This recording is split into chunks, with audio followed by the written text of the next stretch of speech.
زوبی T V کے معزز دوستوں، میرا نام ہے فیضان زبیر اور تمام دیکھنے اور سننے والوں کو میری طرف سے السلام علیکم۔ دوستوں، پہلی امتوں میں ایک کافر بادشاہ کے پاس ایک جادوگر رہتا تھا۔ جادوگر جب بوڑھا ہو گیا تو اس نے بادشاہ سے ایک بچہ طلب کیا تاکہ اسے جادو سکھا دے۔ ایک ذہین و فطین بچے کا انتخاب ہوا۔ بچہ جادوگر کے پاس جاتا، جادو سیکھتا۔ راستے میں ایک عالم دین تھا۔ آتے جاتے راستے میں چوری چھپے اس نے اسے دین بھی سیکھنا شروع کر دیا۔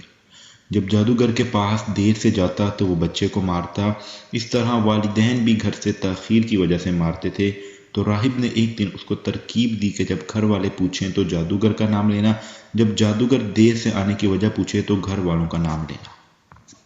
دوستوں، آپ کو بتاتا چلوں کہ ایسی صورت میں ظلم سے نجات کے لیے جھوٹ بقدر ضرورت مباح ہے۔ دوستوں، ایک دن راستے میں بہت بڑا سانپ لوگوں کا راستہ روکے ہوا تھا۔ بچے نے سچائی دیکھنے کے لیے ایک پتھر پکڑ کر اللہ سے دعا کی، اے اللہ، اگر راہب کا دین تجھے پسند ہے اور وہ سچا ہے تو اس پتھر سے سانپ کو مار۔ بچے نے اللہ کا نام لے کر پتھر مارا اور سانپ مر گیا۔ بچہ اسلام میں داخل ہو گیا۔ اس عالم نے کہا کہ بیٹا، آج تو مجھ سے بہتر ہے، لیکن اگر آزمائش آئے تو میرے متعلق خبر نہ دینا۔ دوستوں، یہ واقعہ کافی مشہور ہو گیا اور بادشاہ کا کوئی قریبی اندھا تھا۔ وہ بہت تحفے تحائف لے کر آیا کہ مجھے شفا دے دے۔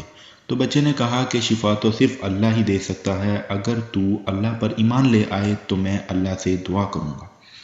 دوستوں، چنانچہ وہ اللہ پر ایمان لے آیا تو اس نے اللہ سے دعا کی اور اس کو شفا مل گئی اور وہ ایمان کی دولت سے سرفراز ہو۔ جب وہ بادشاہ کے پاس پہنچا تو بادشاہ نے پوچھا کہ تجھے آنکھیں کس نے دیں؟ تو اس مومن نے کہا کہ میرے رب نے مجھے شفا دی ہے۔ تو کافر کہنے لگا، کیا میرے علاوہ بھی تیرا کوئی رب ہے؟ تو اس نے جواب دیا کہ ہاں، میرا اور تیرا رب ہے۔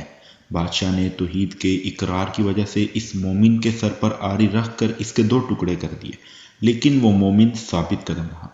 دوستوں، اس کے بعد بادشاہ نے بچے کو طلب کیا اور راہب یعنی عالم دین کے متعلق پوچھا۔ انکار پر اس نے بچے کو مختلف عذاب دینے کی کوشش کی، اسے ڈبونے اور پہاڑ سے گرانے کا ارادہ کیا، لیکن گرانے والے گر گئے۔ پھر اسے کشتی میں بٹھایا اور پانی میں ڈبونے کی کوشش کی، لیکن دوستوں، اس کو ڈبانے والے خود ہی ڈوب گئے اور بچہ صحیح سلامت بادشاہ کے سامنے ایک چیلنج کی صورت میں موجود تھا۔ بادشاہ نے حیران ہو کر پوچھا کہ تجھے کس نے بچائے؟ تو بچے نے کہا، میرے رب نے۔ جب بچے نے دیکھا کہ بادشاہ مجھے مارنے کی کوشش میں ناکام ہو چکا ہے تو بچے نے کہا کہ تو مجھے کبھی بھی نہیں مار سکتا، مگر ایک ترکیب میں بتاتا ہوں۔ بچے نے کہا کہ تمام لوگوں کو ایک میدان میں جمع کر، میں تجھے اپنی طرف سے تیر دیتا ہوں۔ تو مجھے تیر مارتے وقت یہ کہنا کہ میں اس بچے کے رب کے نام سے تیر مارتا ہوں۔ بادشاہ نے رب کے نام پہ تیر مارا اور وہ بچہ وہیں پر شہید ہو گیا۔ لیکن اس کی شہادت لاکھوں انسانوں کو ایمان کی دولت نصیب ہونے کا سبب بن گئی۔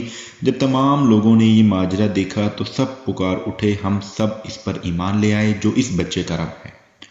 دوستوں، میری دعا ہے کہ اللہ تعالی ہماری آنے والی نسلوں کو اسلامی سوچ کی توفیق نصیب فرمائے۔ آمین۔